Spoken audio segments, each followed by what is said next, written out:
पूर्णिमा के अवसर पर सबको हार्दिक अभिनंदन है।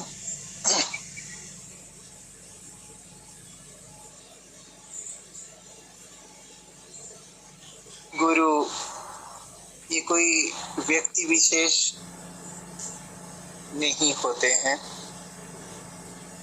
गुरु शब्द तत्व के और लक्षित है सभी शास्त्रों में। गुरु शब्द से तत्व ही प्रतिपादित होता है। गुरुरेव जगत सर्वम, पूरा जगत चराचर जो दिखता है, जो नहीं दिखता है, जो सुनने में आता है, जो सुनने में नहीं आता है, इंद्रिय से ग्रहण योग्य और जो ग्रहण योग्य नहीं है, ये सब कुछ वही गुरु तत्व ही है, जिसे शास्त्र परमात्मा ब्रह्म नाम से भी कहा है, आत्मा नाम से भी कहा है।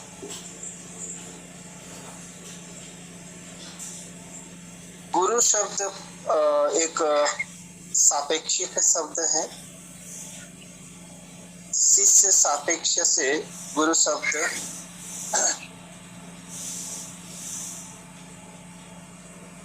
उच्चारित हो सकता है। यदि शिष्य नहीं तो गुरु नहीं। यदि शिष्य अपनी शिष्य भूमिका से प्रपन्न होता है तब गुरु भी सामने हो जाते हैं। ये शिष्य कौन है और गुरु कौन है? गुरुरेव जगत सर्वम ये कहा गया, और फिर शिष्य की आवश्यकता गुरु के लिए। जो गुरु है वही शिष्य है, जो शिष्य है वही गुरु है। एकमेव द्वितीयं ब्रह्म नेह नास्ति किंचन, यह सिद्धांत कहता है। यही वेदांत सिद्धांत है। सारे श्रुति स्मृति पुराण इतिहास इसी का ही प्रतिपादन करते हैं। तो फिर ये गुरु शिष्य भेद ये कैसे? ये जो भेद है ये औपाधिक भेद है, मतलब ये भेद सत्य नहीं है, आभासिक है, आभास मात्र है। उपाधि सापेक्ष से गुरु कहलाता है वही तत्व, और उपाधि सापेक्ष से शिष्य कहलाता है वही तत्व।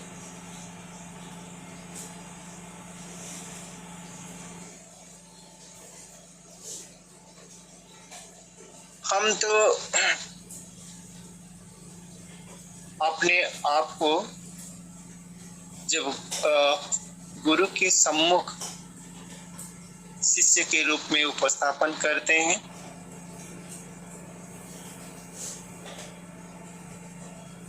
तो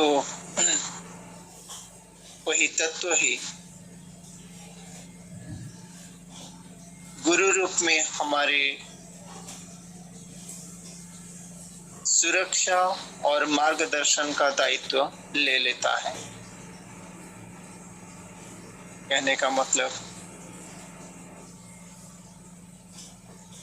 कोई व्यक्ति जब अपने आप को शिष्य भूमिका में प्रस्तुत करता है तत्व ही गुरु रूप लेकर सामने प्रस्तुत हो जाता है और मार्गदर्शन करने लग जाता है।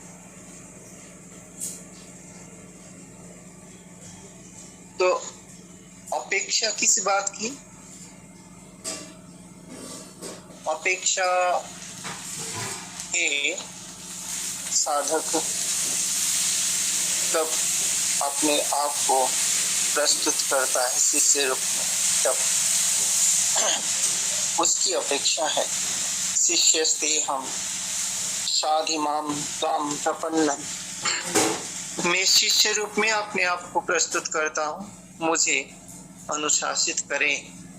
ये प्रार्थना अपने से होनी चाहिए।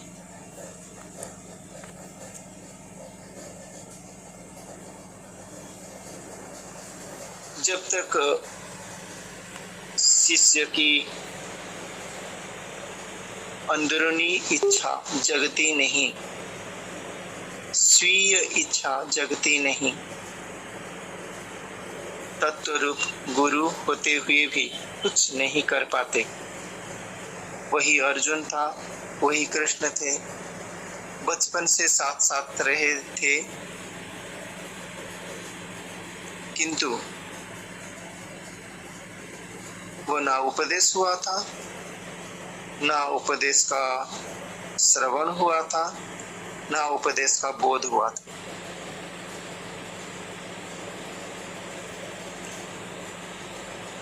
जब तो क्या हम ये कहेंगे कि उपदेष्टा को उपदेश का ज्ञान नहीं था? क्या ये कहेंगे कि श्रोता में अज्ञान नहीं था? क्या हम यह कहेंगे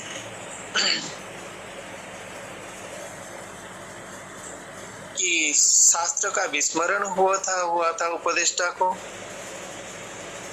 या तो ये कहेंगे कि श्रोता पूर्णता का अनुभव कर रहा था? ऐसी कोई बात नहीं है। बात यह है, श्रोता अपने श्रवण की इच्छा को पात्र बनाकर सामने प्रस्तुत नहीं हुआ था। तो वक्ता कहे तो क्या कहे, किसे कहे? शास्त्र का ज्ञान भी था, आवश्यकता क्या है वो भी पता था, किंतु वक्ता बोलते नहीं थे। सुनने में कैसे आएगा?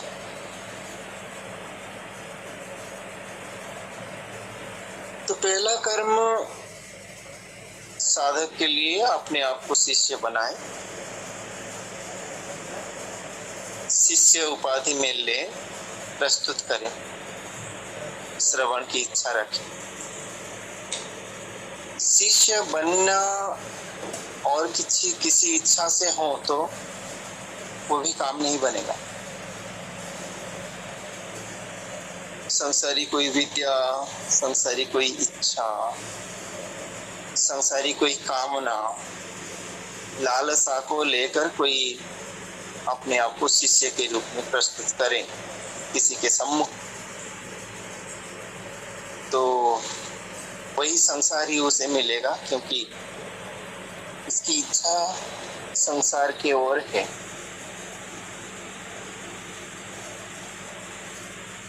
तत्व वही है, एक ही है, दूसरा कोई है नहीं तत्व यहाँ पे।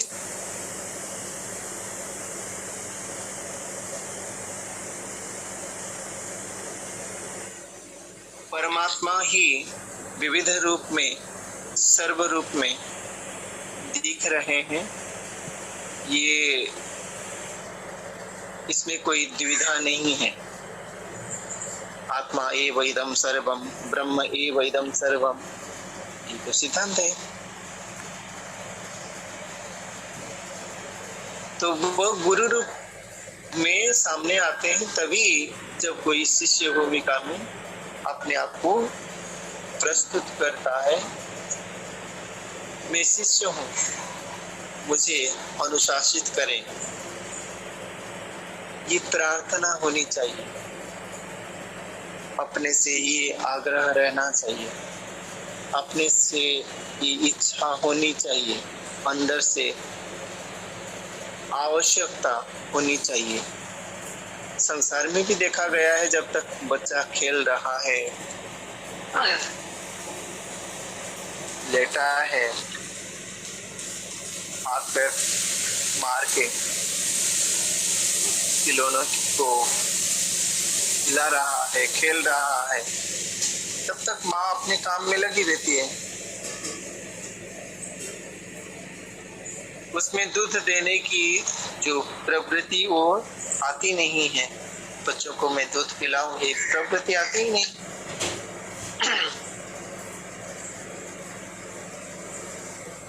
जब बच्चा रोने लग जाता है, बिलख बिलख कर रोता है,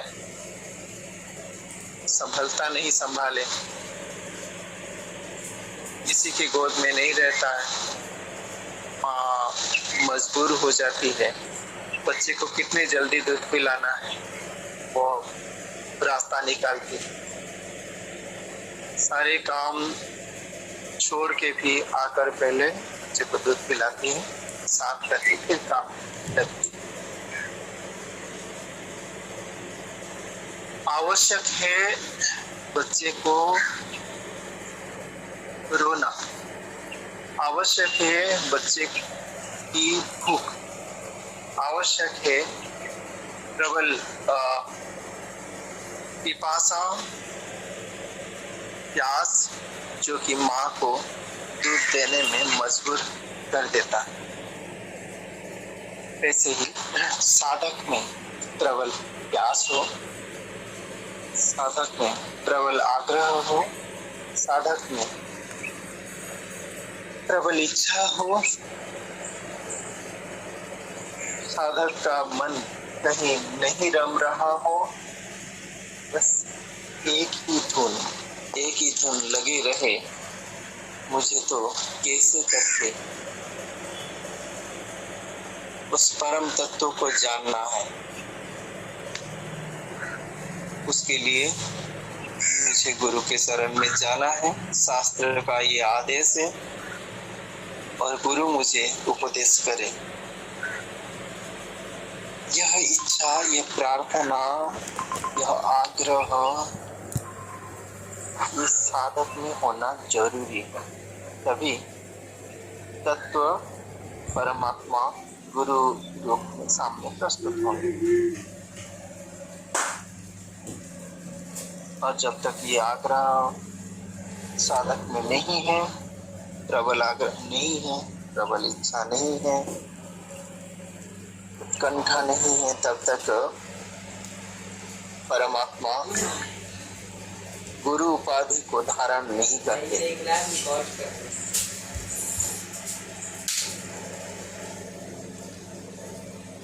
गुरु पूर्णिमा ये सूचित करता है, ये अवसर हमें प्रेरित करता है कि गुरु का अन्वेषण होना चाहिए जीवन में। पूर्ण गुरु का अन्वेषण होना चाहिए, परिपूर्ण गुरु का अन्वेषण होना चाहिए।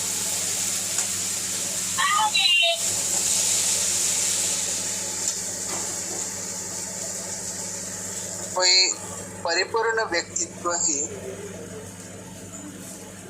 कोई असुविधा है? आवाज आ रहा है? हाँ भाई आ रहा है। हाँ, सब अपना अपना म्यूट रखें।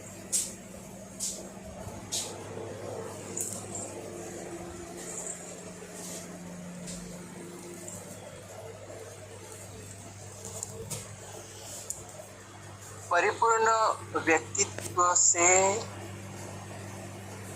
मिल गया कोई साधक तो परिपूर्णता को प्राप्त हो जाता है। कोई बहुत बड़ी नदी है, उसके साथ छोटा सा नाला वो मिल गया, वो भी सागर में पहुंच जाता है। पर नहर नदी का सहारा पाया नहीं तो खेतों में ही सूख जाता है।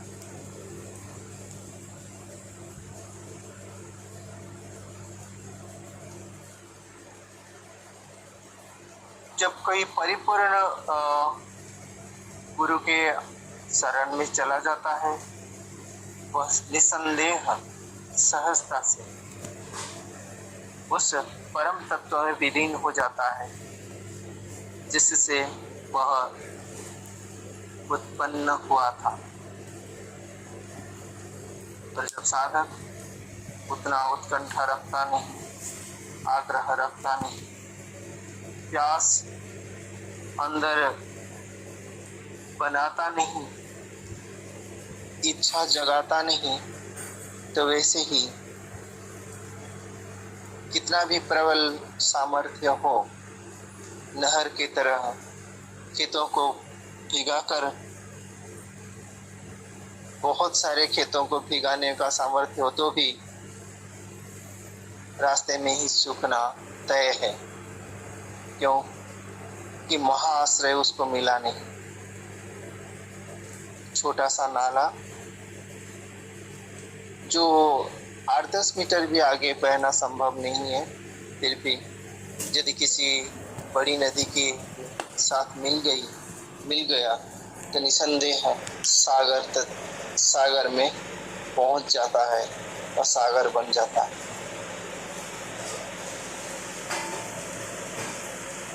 चाहे कितने भी दोष हो, चाहे कितने भी अवगुण हो, चाहे कितने भी कैसे भी हो, जब किसी महान आश्रय किसी को मिल जाता है, उससे सत्संगति का लाभ मिल जाता है। उन महापुरुष से सहवास का अवसर मिल जाता है। धीरे धीरे वो साधक स्वतः ही निर्मल होता जाता है और अंत में उस शुद्ध निर्मल अद्वितीय तत्व में विलीन हो जाता है।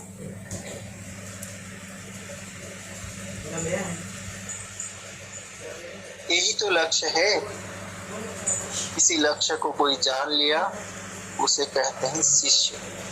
जान ले सोई शिष्य। इसी लक्ष्य को जो जाना नहीं, वो शिष्य नहीं कहलाता। अपने जीवन का उद्देश्य पहचानना जरूरी है। अपने जीवन को समझना जरूरी है। अपने जीवन का उद्देश्य समझना जरूरी है। उद्देश्य समझ में आ जाए तो स्वर प्रवृत्ति हो जाती है। उद्देश्य समझ में आ जाए, सारी चेष्टाएं कुछ और हो जाती है। उद्देश्य समझ में आ जाए, अपने अनजाने में उस उद्देश्य में विलीन हो जाता है साधक। पूर्णिमा गुरु की नहीं मनाई जाती। पूर्णिमा जो अधूरा है, सीमित है, अल्प है, उसी की मनाई जाती है। पूर्ण तत्व पूर्ण गुरु के पास समर्पित होने से वह पूर्णता को प्राप्त होता है। अपने जीवन में पूर्णता को देखकर तब उल्लसित साधक उसी परिपूर्ण तत्व को बारंबार कृतज्ञता ज्ञापन करता है। अपनी कृतज्ञता की अभिव्यक्ति के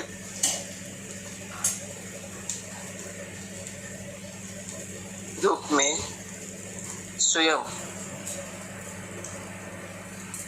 पूरे शरीर को, मन को, बुद्धि को, इंद्रियों को, संबंधों को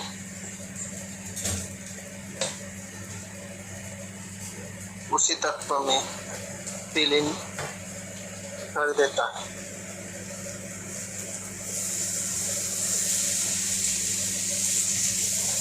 अपना स्वतंत्र अस्तित्व उसका बचता नहीं, स्वतंत्र बनकर रहता नहीं। कोई इच्छा, कोई कामना, कोई वासना, कुछ बचता नहीं। कोई दुख, कोई पीड़ा, कोई दर्द कोई असहिष्णुता, कोई असूया, ईर्ष्या, कुछ भी नहीं, कुछ भी नहीं। सारी मनोदशाएं उस शुद्ध परम तत्व में मन के साथ विलीन हो जाता है। यदि कुछ बचता है वो तत्व मात्र बच जाता है, सत्ता मात्र बच जाता है। हरि है मैं नाही, तत्व मात्र है, अब मैं कहाँ, मैं नहीं। ऐसे ही अपने आप को विलीन कर देना, यही तो लक्ष्य है। इसी लक्ष्य को कोई साध लिया, जान लिया,